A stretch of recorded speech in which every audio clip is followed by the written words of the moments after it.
Hey everyone, and welcome back to the 9 Frames podcast. It is episode 49, and it is Monday, November 13th, 2023. I am Bill Whalen. And I'm Mike Whalen. Catch us as always on YouTube at 9 Frames Podcast. Our Spotify is 9 Frames. Our X is at 9 Frames Pod. Please like, subscribe, follow, do all that good stuff. Yeah, and like we say every time, we always appreciate the constant support. Just keep it up and keep showing us that you like what we're doing. Definitely. It is award week, the big four of awards being given out Monday, Tuesday, Wednesday, Thursday here. Rookie of the Year, Manager of the Year, Cy Young, and MVP. We will give you our predictions and the breakdown of the finalists in that. Yeah, I mean, a lot of good candidates across both the NL and the AL. A lot of heavy favorites, I'd say, but you never know. You never know. There could be some upsets. Yeah, we'll see if either one of us can shoot 100% on our predictions, but a lot of different people voting on these. So for sure. Before that, we will get on over to the Platinum Glove winners. They were announced Friday evening, and Andres Jimenez, the second baseman for the Cleveland Guardians, takes it home for the AL, and Fernando Tatis Jr., the new right fielder, takes it home for San Diego. Really great. Congrats to them. Yeah, I mentioned Jimenez as one of my picks for it because, I gave you the credit because you were telling me how good he was this year when we were breaking him down for the Gold Glove. He just had a great year. He was he was the best fielder in the American League according to the award. And so solid. And second basemen are often overlooked as a position overall. And so to defensively be seen as the best player in the AL at second base, shout out to him. Yeah, and to do it at such a young age. He's only been around for 3-4 years. So, really, really nice for him, for Jimenez. And then for Tatis, man, that's crazy. For somebody to move from shortstop, and everybody thought he was kind of mediocre at shortstop with the throwing errors and everything.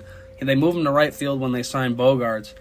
People clowned the move. They were like, he's never going to be able to do it. And look at him, first year out there, not only does he win gold, but he wins platinum. And he's limited because of his suspension early on in the season. Still leads the league in defensive runs saved. Really just a specimen out there in right field. 29 defensive runs saved is just wild. Insane man. Stuff to see. He had one of the better defensive years we've seen from an outfielder, and he just got out there. So, who's to say he can't even he can't get even better at it? Which is scary to think about. Congratulations to Fernando Tatis Jr. and Andres Jimenez. Definitely. Moving it on over to managerial hirings. This is going to be maybe the last one we really discuss. Yeah. Well, no, Houston's got... Theirs is going to get filled too. Yeah, Houston looking to fill theirs this week, but right now we're talking San Diego Padres. They are expected to hire their new manager by the middle of the week, which is fast approaching here. So far, Mike Shildt, Ryan Flaherty, Benji Gill, and Phil Nevin have interviewed, but additional candidates are also being considered.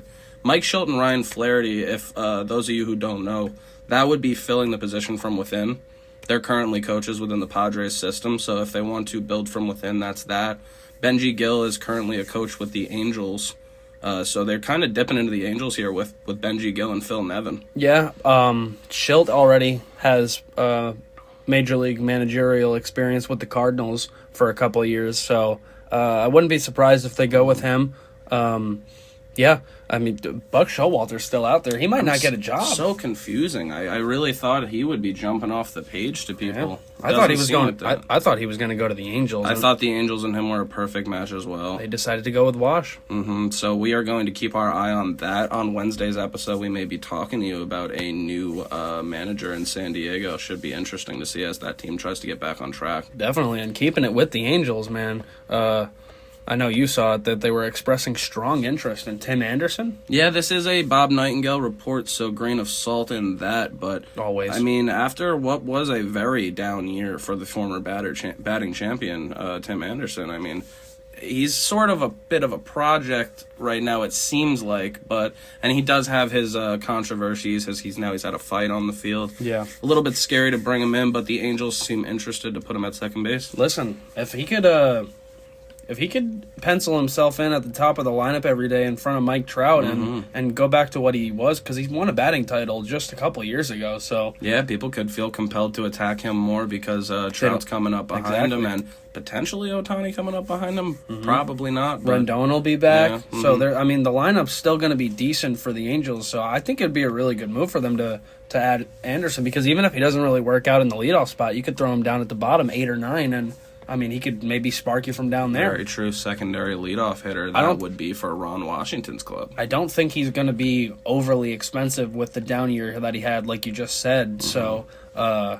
yeah, I wouldn't be. I think that's a good fit. To be honest, so far with you. the only team we've really heard in talks with him. So I mean, it kind of adds up as a pretty perfect landing spot for him to revitalize his career after. I mean, it's hard to say revitalize. It was only one down year. I wouldn't be worried if I was Tim Anderson. I mean, I think he's definitely going to bounce back. Yeah. The culture was one humongous issue in Chicago that they were talking about. So we've talked about that multiple times on this podcast. It's just a really, as of right now, poorly run team. There's not a lot of leadership at Nobody the top. really practices. They said, so a change of scenery could just be all he needs. Yeah, we'll keep an eye on that as the hot stove continues to heat up. Tim Anderson in talks now. Yeah, baseball free agency usually moves at a slower pace than every other sport, as we know, but pretty interesting to see a former batting champ getting strong interest within the first 2 weeks. Now that a lot of these teams are filling their managerial roles, it'll be interesting to see as they fill out their players as well. That's also gone a lot quicker than I thought. It usually takes a little bit longer to find managers, more thorough searches, but these teams seem like they know the guys they want to interview and then who they really want. It's inevitable that the market will be a bit held up until the Ohtani pin drops, but after it does, folks, it should be hot and heavy. Yeah, and then also we were just saying about the managerial, the Astros, they're going to hire Joe Espada. The bench coach is just going to get the promotion, so they're hiring within too. Yeah, that seems to be what San Diego might go with as well, so they might be taking a page out of the Astros book, and there's not a lot of better teams to take a page out of the book of. I mean, I've seen the reactions of Astros fans on Twitter just from yesterday with the news of Espada being the one that's going to take the job, and they seem thrilled. So, yeah, I mean, that's Dusty's bench coach. It's not far. It's not a far drop from Dusty. He was in the same school of thought. Yeah, and if you remember correctly, when the Mets were when they originally hired Buck, Espada was one of the names that they were also looking at. So other organizations have expressed interest in them, and I mean in him. So Houston's just going to go ahead and promote him and give him his own shot now with Dusty retiring, which is cool. True. Yeah, we will keep our eye on free agency and more managerial hires as they take place, folks. And we will do our predictions and analysis of the awards now. We will do it in the order that the MLB is giving it out, and we will start with Rookie of the Year, much like MLB is giving that out tonight. Yeah, really, really exciting for all the rookies that are nominated. I mean, some really good seasons from these guys from this last regular season, man. Very true. The young stars of the league and the finalist for the AL Rookie of the Year award are Tanner Bybee of the Cleveland Guardians, Tristan Cassis of the Boston Red Sox, and Gunnar Henderson of the Baltimore Orioles. Yeah. First, I want to start out with Bybee, who's the first candidate that you mentioned. I mean, he's just another one of a long list of just the Cleveland Guardians pitching factory, man. They just keep producing guys that pitch sub-3 for a season. I cannot believe it. Been doing that way back since the Mickey Callaway days, and they keep it going. You got Kluber, Bauer. I mean, they traded for Bauer from the D-backs, but you get what I mean. Carrasco was there, Bybee now, Gavin Williams. The list goes on. Most definitely, and not to mention, then there's great pen pitchers like Clase. Yeah, and it's a great pitching organization for the last decade, really. Yeah, so Bybee went 10-4 with a 2.98, like I just mentioned, sub-3 in his rookie year with 141 strikeouts in 142 innings pitched. 25 game starts, so that's basically a full season almost. Definitely, yeah. I mean, for a little rookie? Bit short. Yeah. For a rookie, though? Yeah, especially, considering he is a rookie, that is true. 25 starts is a hefty amount for a rookie. And he had a 3.6 WAR, so, I mean, great season from him. Very, very solid year for Tanner Bybee, and it is great to see pitchers on this list. There is one in both the AL and the NL, and they're both very deserving candidates. Absolutely. Moving it on over to Tristan Cassis, the first base DH option from Boston. He slashed 263, 367, and 490 on the year. 490 slugging, very impressive stuff. 100%. Had an 856 OPS in 132 games and 429 at-bats. 24 homers and 65 RBI. He had some productive player this year. Yeah, great numbers from a potential cornerstone for the Red Sox, the next era of Red Sox at the first baseman. I mean, Yeah, those corners are hot with him and Devers right now. He also got 21 doubles and a 2.2 WAR on the year for Tristan Casas. Those are some serious numbers. That slash line, man. He's got the 367 on base with a 490 slugging and an 850 OPS, man. That's a good season for a rookie. He missed some time later on in the year, or else this would be much more of a conversation, I think. Yeah, 65 RBI in 132 games is pretty solid for a rookie first baseman. Mm-hmm. The problem is that Gunnar Henderson is our last candidate, and he played 150 games with 560 at-bats. Clearly a lot more time this year than Casas got. He slashed 255, 325, and 489 with an 814 OPS. Had 28 homers and 82 RBI on the year with 29 doubles, one away from that 30-double mark. And 10 stolen bases to boot as well. He scored 100 runs on the dot.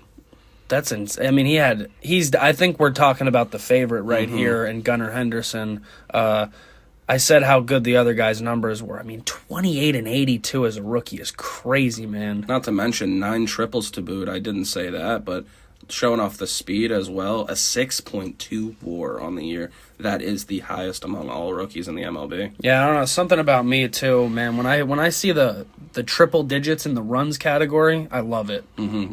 Most definitely. It's such a boot because that means, I mean, not only is he driving in 82 runs, he's also providing 100 himself. So he's responsible for 182 runs for the Orioles this year, who are one of the best offenses in the league. Resurgence for them. Very true. Yeah, I think he's probably. I mean, we'll make the picks.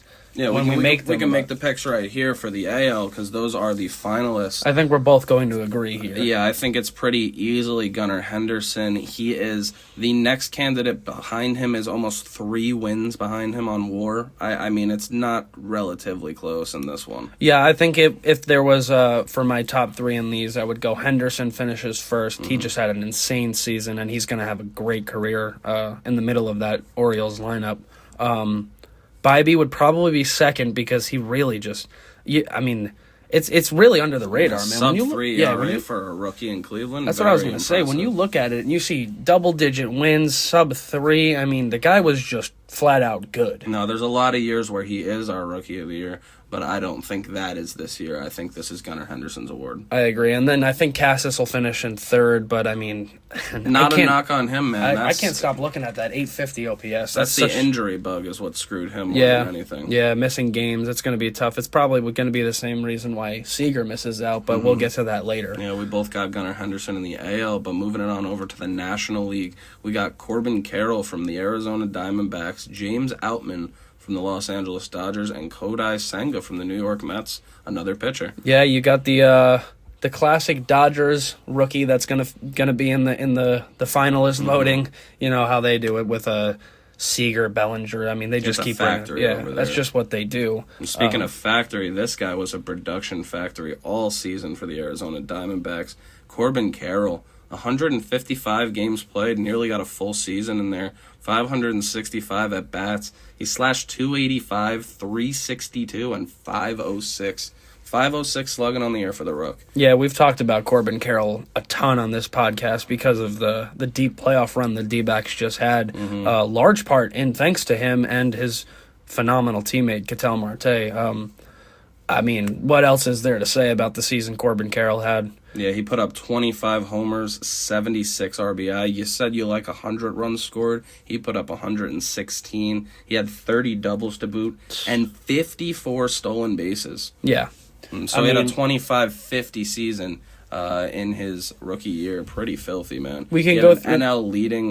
He had an NL leading 10 triples, only one behind Bobby Witt Jr. as well. Unbelievable. Two really young staples of the game going at the 1 and 2 spot for triples in the beginning of their careers. Man, it's the league is in such good hands when you see how young and talented a lot of the players are. I mean, guys like Juan Soto are still not even 25. That's always insane to me. Yeah.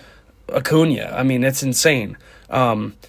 We can talk about the other 2 nominees, and we will, but I think it's going to be Corbin Carroll's award. I mean, the numbers you just read off are just too ridiculous. Capping off his stats, he put up a 5.4 WAR. So it's pretty insane to think about. He's still 0.8 behind Gunnar Henderson on the year. Yeah, I mean, Yeah, exactly. Moving it on over to another nominee, we got James Outman from the Dodgers. He has 151 games under the belt, 483 at bats. He slashed 248, 353, and 437. Nothing to scoff at. He had a 790 OPS, but you could see how all those numbers are just a little bit below where Carroll's sitting. He has 23 homers, 70 RBI, 86 runs scored. So, I mean, you know. Yeah, 16 steals. I mean, he had a good year. He definitely did for a rookie. 16 doubles, that is. Oh, yeah, 16 steals and 16 doubles. So yeah. Pretty weird that he had both of those. 3 triples, showed off the speed a little bit, and a 3.3 WAR for James Outman. So I think he's going to be in center field again for the Dodgers or wherever, whichever they put him at the corners, because I'm sure he plays all 3. He'll be in the outfield for the Dodgers next year. I mean, he's going to continue to hit. Scored a lot more runs than I thought. I didn't think James Outman scored 86 runs. That's pretty impressive, man. That's what being a part of that. He's at the bottom of the lineup too. True, so yeah. I mean, 86 runs from the bottom of your lineup. He wasn't hitting higher than 7th. I don't think. No, he must be getting driven in by the top there afterwards. I mean, he's got to get on base to get driven in though. So he 86 runs, very good season. Yeah, 353 on base percentage. He had a good year for sure. The final candidate, man. I think it's going to be really, really unfortunate that this guy does not get the Rookie of the Year. Mm-hmm. Most years he would. For sure. Like we were just saying with Tanner Bybee, man. I think Senga on the Mets, Kodai Senga, was just a little bit better than Bybee. He went 12-7 with a 2.98 identical ERAs, 202 strikeouts in 166 and a third inning, 29 games started, and he led all of rookie pitchers in WAR at 4.5. So. Dude, that's an insane K rate. He came over to a new league. It was unfamiliar. He was pitching on 5 days rest instead of 7-day rest, and he really had a year, man. Yeah, I think it's going to be really unfortunate that he's not going to win this award. I think it's even crazier that he's not even in the Cy Young finalists because for a rookie to go 12-7 with a 2.98, man, over 200 Ks. I mean, we were just gassing up how good Bybee was, and he only had 141 Ks. Yeah. Senga had 202. It is up there for sure. Having a 200 strikeout season is crazy no matter what year it is of your career, let alone the first. Yeah, so I think, I guess we could just make our picks right now. It's going to both be the same. Unfortunately for Senga and Outman, the year Corbin Carroll had was just far too good, and I think he's going to be the National League Rookie of the Year this year. Yeah, it's tough. You know, part of me really wants for Senga to be the one who takes home this award, but I just don't think that that's the case. This is Corbin Carroll's award to lose here. I think Senga really would have had a shot if he could have just put up 180 innings, 190 innings. I know it's a tough ask, but if he did that, man, his stats would look really crazy. Yeah, you're asking a rookie who's coming over from a completely foreign country. We saw in the beginning of the season that the Mets spaced him out longer than 5 days because Japan does 6 days, right. So that's where he could have lost a couple innings. But, 29 game start, he pitched a full season, and honestly, as of this particular moment, without anything happening in free agency, Kodai Senga is the ace of the New York Mets next year. So very true. Yeah, we both got Corbin Carroll and we both got Gunnar Henderson. I think it's hard to pick other people. These guys have really been the shining stars, the young shining stars of each of their respective leagues. Yeah, I'm just gonna say all deserving candidates, all 6 of these guys. But yeah, Henderson and Carroll are both of our picks. So moving it on over from the Rookie of the Year, we're going to go over to the Manager of the Year award, which is presented on Tuesday night. We're going to stay in the AL first just to keep it structurally, sound. The candidates for the American League are Bruce Bochy from Texas, Kevin Cash from Tampa Bay, and Brandon Hyde from Baltimore. Bochy coming off that World Series win. This is a regular season award, though. Keep that in mind. Yeah, I think we know what's going to happen here. You could make an argument for all 3 of these guys, to be honest with you.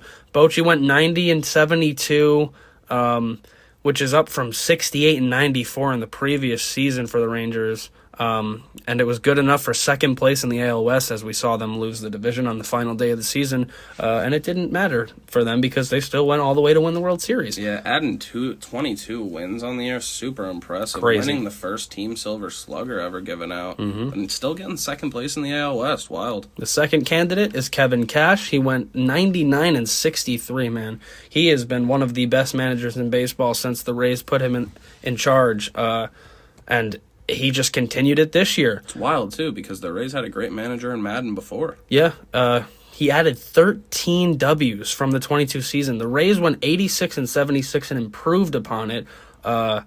Just insane to even think about. The Rays have been one of the most dominant teams over the past half decade, stretching into almost nearly a decade now. Yeah, I mean, I wouldn't be super shocked if they give it to Cash, because when you look at it, he's got 99 wins, and his team went through a lot of injuries. What did they lose, 4 out of 5 from their opening day rotation? Yeah, and they still went on to win 99 ball games. Very, Insane very year for impressive. him, yeah. And the final candidate is Brandon Hyde from Baltimore, who went 101-61, adding 18 Ws from the 22 season. When they lost 110 in 2021. I mean, this team, he took them from the depths of just absolute garbage to being division championship winners this year for the first time since 2014, getting them back in the postseason. I mean, what else can you say? I think we're looking at our winner here in Brandon Hyde. Super impressive for Hyde and Bochy. Both of their teams 2 years ago losing 100+, 102 for the Rangers 2 years ago, 110 for the Baltimore Orioles 2 years ago. Yeah, they win 101 games this year. I think it's impossible to not give it to him, Brandon Hyde, that is. I mean, when you win 101 games in any season, you're probably going to have a great chance of winning it. You're already adding 18 wins from 22, which is one of the most impressive marks on this list. And you lost 110 in 2021. This is his award. I think the same thing that's going to happen to Senga and Bybee is going to happen to Bochy here, because any other year, Bochy winning 22 more games than the previous year, and just doing what he did with that team, he would probably win it. Yeah, but 22 wins on an improvement is the biggest on the list of any of these candidates. So, I mean, obviously super impressive for Bochy. And if he finished off the AL West win, maybe he would get that. But I think it's got to be Hyde. He's the only first-place manager on the list. Yeah, that's a very good point. Maybe if he finished off that division championship, he'd have a better chance. But I think what Brandon Hyde did with the Baltimore Orioles this year was just way too impressive. He won over 100 games. A team that was very close to making the playoffs last year, if you remember, and everyone thought, oh, maybe it's a fluke. We'll see. It was not a fluke. Mm-hmm. The Orioles were very good this year, and Brandon Hyde has a lot to do with that. Yeah, let's hope he gets his hardware tomorrow. So we're both going Hyde in the American League for the Manager of the Year. Now shifting on over to the NL, the candidates are Craig Counsell from Milwaukee, Skip Schumacher from Miami, and Brian Snitker again from Atlanta. Funny to be saying Craig Counsell from Milwaukee. He is no longer employed by them, making a move on over. Yeah, I mean, it would be really funny if he won this award and then took it to Chicago with him, but that I don't know if that's going to be the case. Counsell's the first of the candidates. He went 92-70, adding just 6 Ws from 22. That's not a knock on him. It's because Counsell's been a consistently good manager who wins nearly 90 games, if not more, every single year. Yeah, they won over 92 years ago, and then they win 86 last year, and he improves upon that again. So they win the National League Central this year. I mean, what else can you say? Counsell had another great year. That's why he made so much money from the Chicago Cubs. Very true. Great manager. The second candidate, and my favorite, I think, is Skip Schumacher from the Miami Marlins, man. He went 84-78, adding 15 Ws from 2022 in his rookie year as a manager and breaking the full season curse where the Marlins have not made the playoffs since 2003 in a full season. Yeah, I mean, that's a huge deal. Really big shout out to Skip Schumacher. Not easy to step into that role and do that. A team with a lot of unknown entities, especially in their pitching staff, and he really made that a strong point for them. Yeah, and if you remember, I mean, Alcantara, when he was pitching, wasn't good either. That's very true, yeah. He didn't even have his ace. Yeah, his Cy Young winner type guy just wasn't there. Yeah, if you remember back when the playoffs began, Skip Schumacher was down to 2 healthy starters in that rotation, and he still got his way into the postseason with that Miami Marlins team. So you got to give him his flowers. I think he should be the winner. But the biggest issue for him is going to be Atlanta manager Brian Snitker, who's looking to win the award again. Yeah, the final boss here. He went 104-58 somehow, going positive 3 wins, adding 3 more from 2022, which is insane to go from 101 to 104. And I mean, the Braves led the MLB in quite literally every single statistic. So I can see the argument for Brian Snitker here as well. It's definitely a very easy one to make. Yeah, I mean, it's insane to take a 101 win team and win 3 more. I mean, think about it like in this type of frame. We're giving the award to Brandon Hyde this year. Imagine we're sitting here a year from today and we're saying, wow, Brandon Hyde added 3 wins on last season. That would be insane, and that's what Brian Snitker does. But my question is, now flip it and say something like this. Say Hyde does that, but a team like, let's say the Guardians makes the playoffs again with their new manager, and I mean, it's the perfect comparison. Their rookie manager vote takes them to the playoffs, ups them from whatever their win total was. They make the cut.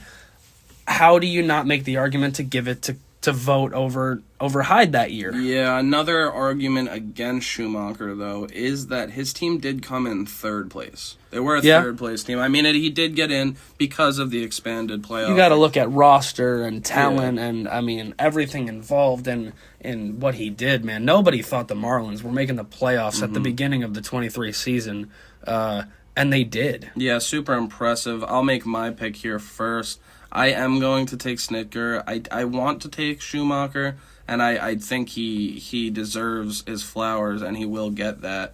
But I don't know. Snitker's too good to improve upon a 101 win team, and everybody who came through and wore those threads looked good this year. I think that this award should go to Skip Schumacher.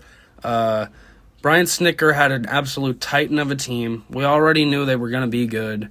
I mean, he was just a little bit better than we thought they would be. I mean, they were a historically good team we already assumed they were going to win the division. Everybody had them in first, okay? Maybe not, some people thought that the Mets would win, but, I mean, I've always said it's their division till they lose it. And nobody thought the Marlins would make any noise this year. And for them to go 84-78 and sneak in there, I know they lost 2-0 to the Phillies in the wild card series, but man, that's got to feel good for a rookie manager. I mean, he's going to be able to build on it, and he's going to be my pick. I'm gonna lock it in. I'm going with Skip Schumacher. I think he deserves it the most. Yeah, we'll see if the voters go with you or if they go with me. We will see tomorrow night. So we're both going Hyde in the AL. You're going Snitker in the NL, and I'm going Schumacher. Mm-hmm. Second to last, we have the Cy Young Awards, Best Pitcher from the American League and the National League, and we will start in the American League again, where we have our finalist, Kevin Gausman from the Toronto Blue Jays, Sonny Gray from the Minnesota Twins, and Garrett Cole from the New York Yankees getting on the list. Yeah, I think there's a pretty clear answer when we look at this one. More specific, I mean, besides the MVP awards, I think the AL Cy Young is basically the most locked up.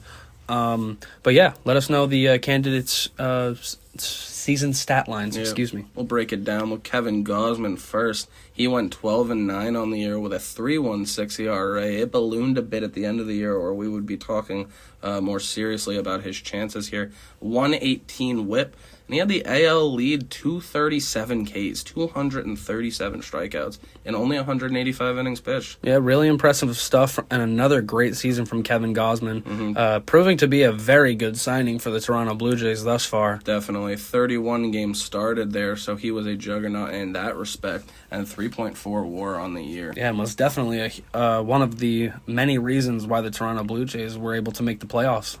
Our second candidate, someone that we did not think we would be talking about in this light this year, but we are, man. No, we didn't, but I'm very glad we are. Definitely. Always been a fan of his. Shout out to Sonny Gray. He is in the Cy Young conversation for 2023. He went 8-8 on the year, unfortunately, because of Minnesota's offensive struggles.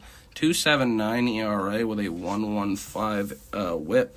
183 strikeouts and 104 innings pitched. Never been known for the strikeouts, but that's a pretty impressive mark to reach. 32 games started and a 5.3 WAR for Sonny Gray. Yeah, really impressive to see compared to Gausman, who had a 3.4 WAR. For Gray to have a 5.3, man, that's really, really impressive stuff for him to almost be 2 wins above replacement higher than Gausman, who we were just saying. I mean, that's the guy that led the American League in strikeouts, so Sonny Gray had to be doing lots of things right this year, and clearly he was, because he was one of the two-headed monsters at the front of the Twins' rotation for the playoffs. Him and Pablo Lopez, I mean, they got them through that first wild card series. Yeah, he was great. He was really, really good, and he's going to cash in, and he's going to make a bunch of money this offseason from somebody. Should be interesting to see where he lands as well. We're going to cover that. And all I can say about Sonny Gray is I hope he could just consistently piece it together again next year and the year after so that he could just continue to show everybody just how good he was and how he still can be, because when he was in Oakland, man, he was a force. Very true. He was really, really good. And I still think he can be that guy, and he proved it this year. He definitely did. Our last candidate, unfortunately for our first two candidates, was an absolute juggernaut this year, man. Garrett Cole went 15-4 for the Yankees, had a 2.63 ERA, MLB leading .98 WHIP. As a starting pitcher, that is disgusting. 222 strikeouts in a AL leading 209 innings pitched. AL leading 33 games started, 7.4 WAR. Yeah. I think it's pretty obvious. There's not much discussion that needs to be had here. Garrett Cole had his best season in years, and he is taking home another Cy Young, in my opinion. His first. Oh, is it his first? Yeah, he never won with Houston. No, remember Verlander edged him out. He got a bit snubbed by his teammate. That's right. That's the age-old thing. Yeah, so he will be taking home his first if he can get it done here and making history as he takes one home for the Yankees. Yeah, like you said, it's not a knock on the other two candidates, but Garrett Cole was just too good this year. He was too consistent, and he went out every single fifth day, 33 starts, 209 innings. He led the league in both of those. 7.4 WAR. That's got to lead in pitchers, no? I mean, it's got to be the best. It's got to be up there, yeah, if not the best. But. And, I mean, he was 15-4 for the Yankees, who are a fourth-place team. For him to go positive 11 wins, man, lead the league in WHIP, yeah, I mean, it's not really a conversation. Really awesome to see him acclimate himself to the New York media. He's been scrutinized for years, and this year he did not hear any of the noise. He went out there on the bump, and he dealt. Yeah, even with the Yanks having a year filled with turmoil, Garrett Cole went out there and proved why they paid him all that money, and he's going to win his first Cy Young, like you said. I'm very confident in that. Looking to keep that going next year. We will take it on over to the National League now as we have our finalist in Zach Gallen from the Arizona Diamondbacks. They got a lot of finalists in these awards. Blake Snell will be coming from San Diego, and Logan Webb will be coming from San Francisco. Yeah, I think these are three of the four best pitchers in the National League from this year, maybe five. I think Webb could have been replaced with a couple of guys. He could have been replaced with Justin Steele from the Cubs, and he could have been replaced with Kodai Senga from the Mets for sure. And let us not forget Spencer Strider, who led all of the MLB in strikeouts. Yeah, the problem with Strider is that he had like a nearly 4 ERA, and that's never going to win a Cy Young. So. No, but yeah, Logan Webb sneaks into here.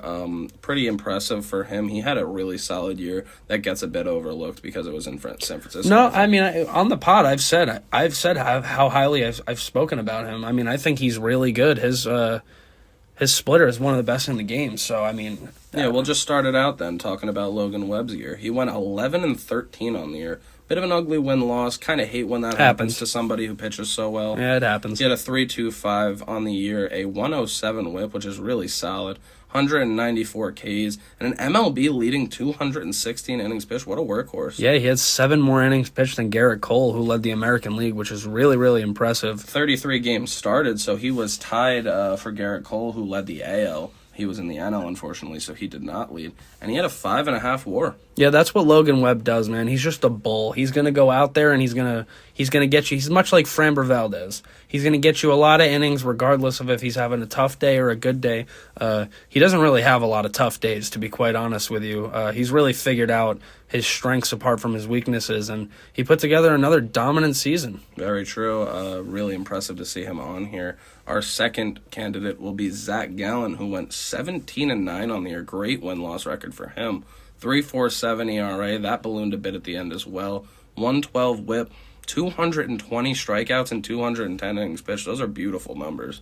34 games started, so he edged out Logan Webb by 1, and 4.3 WAR on the year. I don't even really know where you find the time in the schedule to start a 34th game. Maybe they started him right at the end of the All-Star break and right again at probably some short rest more during the season to bail his team out, because we do know Arizona was short on starting pitching depth most of the year. Yeah, you don't really see more than 33 in the game starts, so that's really impressive for Gallen.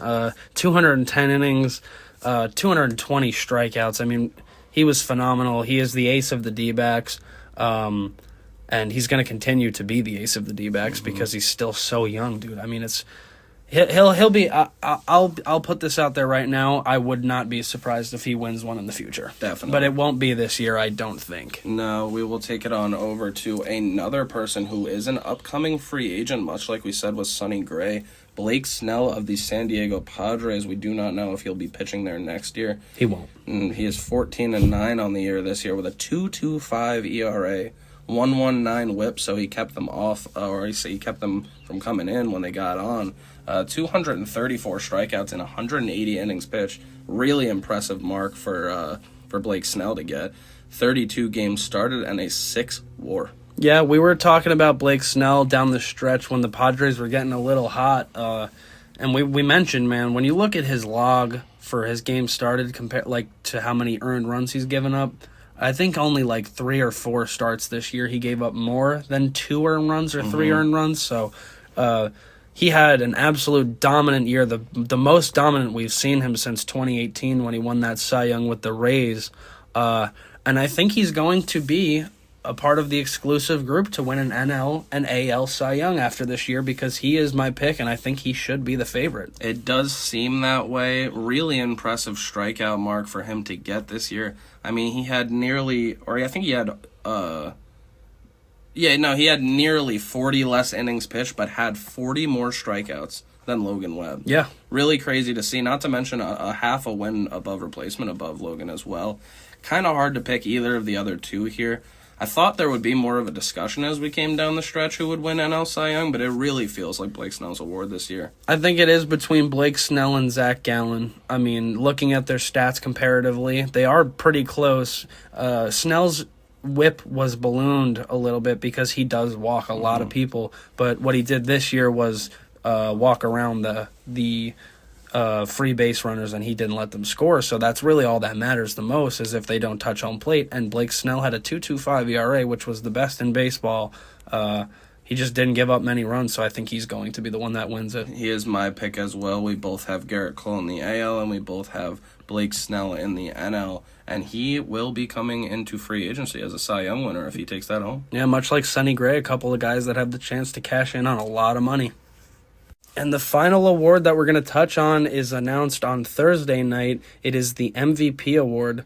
We're going to stay in the AL first with heavy favorite Shohei Ohtani from the Los Angeles Angels, Corey Seager from the Texas Rangers, and Marcus Semien also from the Texas Rangers. Cool for the Rangers to have 2 guys on here, but yeah, most valuable, I think there's only one guy who fills those shoes this year. Yeah, we could talk about how good the other 2 were first. Marcus Semien played 162 games, every single game, led the major leagues with 670 at-bats. He slashed 276 with 348, 478, and an 826 OPS.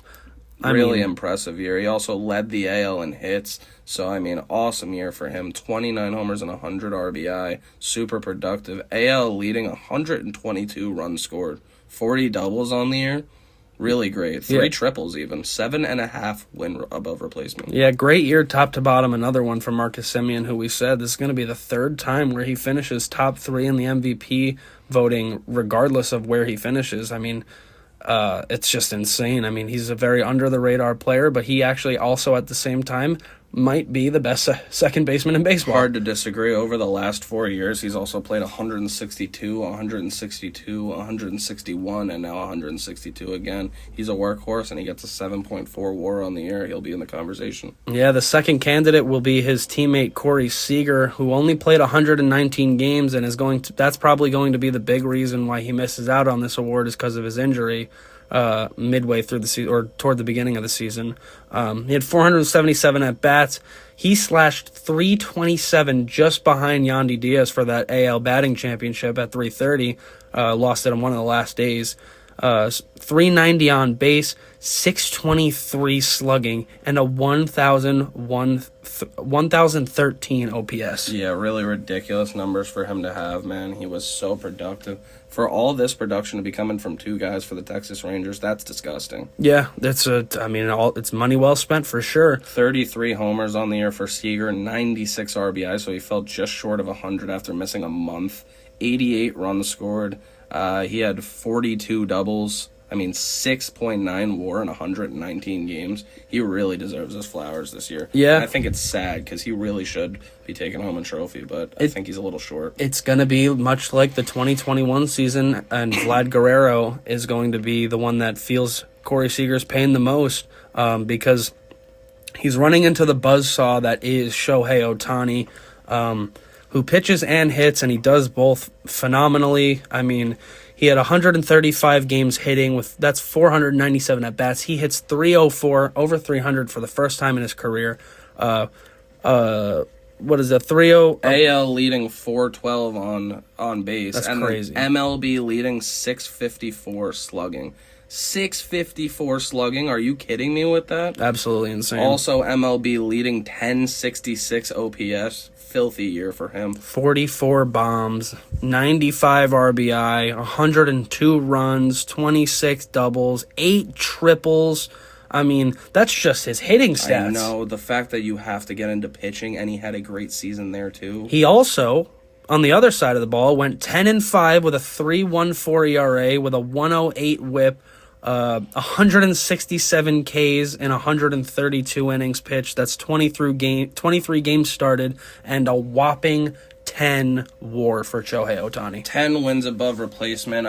You could tie the ribbon right now. You could put the bow on it. This one is gift wrapped for Shohei Ohtani. He's taking it home. Yeah, I agree. There's not really much conversation to have. It's just unfortunate for Seager and Simeon because they both had great years, but Ohtani was just an absolute monster again, and he's going to win his second MVP of his career. It's one of the few times you can really just say he is just not fair to play against. He's going to win his second MVP award right before he goes and makes $500 million. And we're talking about how much money Snell could make as a Cy Young winner going on the market. How about this guy? Yeah, so we're both going to take Ohtani there in a blowout fashion, I would say. No shocks. We're going to move over to the NL, which I really don't think we're going to have another surprise here. The candidates are Acuna Jr. from Atlanta, Betts from the Dodgers, and Freeman from the Dodgers. The Dodgers, much like the Rangers, are going to have two candidates, and unfortunately, both of them are going to finish in second and third. All three of these guys are machines. You know how good you guys have to be for Matt Olson to not be on this list? For real. Stupid. Guy that set a franchise record in homers and RBIs for the Braves, which is such a historic franchise. For him to not even be there is crazy. Bit confusing when you think about it, considering Olson beat Freeman out for the Silver Slugger, but whatever. Yeah, very true. We're going to kick it off with Freeman. He played 161 games, just missing one. 637 at-bats. He slashed 331, 410, 567 with a 976 OPS, man. Yeah, he's been in the league longer than anyone on this list by far. And he's just getting better. Yeah, and he's just getting better. The craziest part about his year is he had 23 stolen bases this year also. Yeah, he's never done that before, so he's adding parts to his game now. Well over 100 runs at 131, and the major league lead, 59 doubles. He almost cracked 60 in the doubles. Yeah, and we didn't say it, but 29 homers and 102 RBI. Filthy numbers to hit, and Freeman hits him again. It's just unbelievable. It's a crazy year for Freddie Freeman, just unfortunately he's in this field. The second candidate is his teammate, Mookie Betts, who's already won one MVP in his career, much like Freddie Freeman, who also is a one-time MVP. Betts played 152 games, which is 584 at-bats, slashed 307, 408, 579 with a 987 OPS. What more can you say about Mookie Betts? He does it every single year. Yeah, 39 homers and 107 RBI. This guy's a production machine. 126 runs scored. That is a lot. Kind of strange for him to only have 14 stolen bases this year. The speed and stealing is a little bit down for Mookie, but that's probably because he had 40 doubles and was on second base a lot of the time already. Yeah, only one triple, so that number's also down, but he does have an 8.3 WAR on the year. Insane. Really crazy number. And he won a Silver Slugger for the sixth time in his career. Somehow got edged out for Gold Glove, which is crazy, but definitely one of the better gloves in baseball. On unfortunately for him and his teammate Freeman, they are in the same race as this man, Ronald Acuna Jr., who played 159 games after coming off of a torn ACL. Everybody thought he looked a little bit slow last year, and he did not this year. He leads the NL with 643 at-bats. 41 home runs and 106 RBI. Also led the MLB with 149 runs scored. Yeah, that'll happen when you are the leadoff hitter for the best offense of all time. Like, this guy stepped on home plate 150 times this year. And then drove in 106 as well from a leadoff hitter. Insane. There's not much of a conversation here. He slashed .337, somehow didn't win a batting title because of .354 by Luis Arraez. Absurd. MLB leading .416 on base. 42% of the time the guy's on base. He slashed .596, almost getting to the 600 mark, and he had an NL lead 10-12 OPS. Yeah, all that to be coupled with a major league record 73 stolen bases. I mean, he was the first person to ever have a 40-homer, 70-steal season. 73 stolen bases is unheard of right now. Nobody's had a 40-50 season. He went 40-70. Yeah, he adds 35 doubles and 4 triples. He's got an 8.2 win above replacement. I cannot believe it's not higher than Betts. Shout out to Betts on that, but I do think regardless, the award comes home with Acuna. It's the defense that gives Betts the edge because he's just better than Acuna at it, flat out. But yeah, this award's going to go to Ronald Acuna.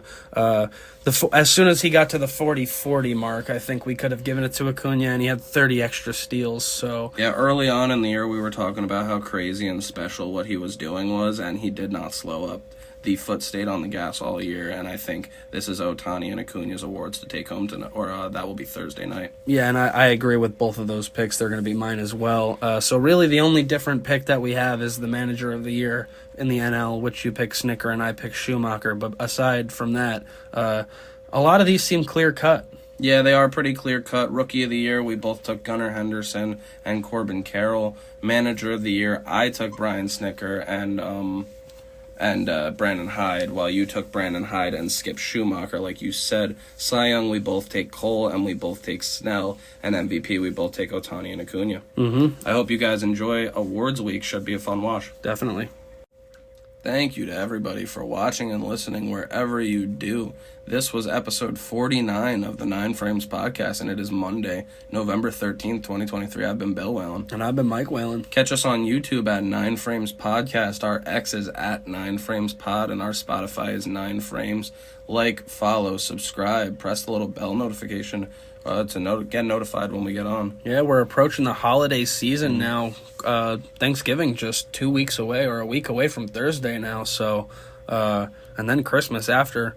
Hopefully all your favorite teams get exactly what they're wishing for in the offseason. Yeah, we will be covering that offseason as we move on to the eventual winter meetings and a very fun free agency.